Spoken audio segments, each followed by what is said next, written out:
Aujourd'hui, nous parlerons d'un des actes de l'état civil les plus importants dans la vie d'une personne, l'acte de naissance.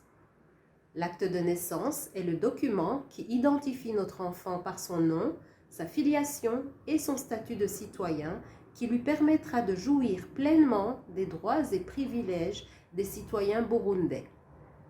C'est l'acte de naissance qui détermine notre âge et nous donne accès aux divers documents et services et à la protection légale qui lui sont subordonnés, comme la gratuité des soins aux enfants de moins de 5 ans, la délivrance de divers documents. C'est aussi sur la base de l'acte de naissance que sont établies la majorité et donc la responsabilité civile et pénale, nous permettant de passer tous les actes de la vie civile, comme le consentement au mariage, l'administration de notre propre patrimoine, l'engagement par contrat avec les tiers, la défense de nos intérêts et l'obligation de répondre de nos actes en justice.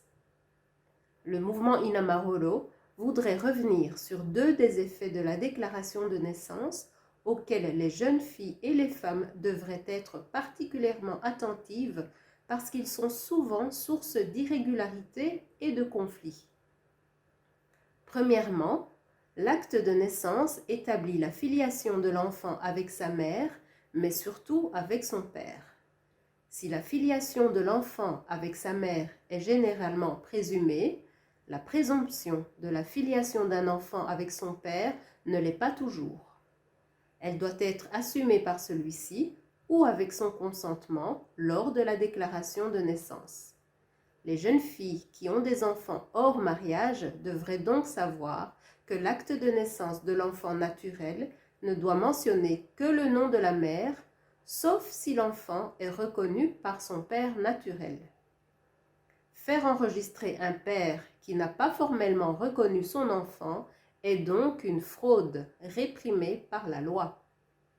Il en est de même des pères qui enregistrent leurs enfants naturels au nom de leur épouse légitime.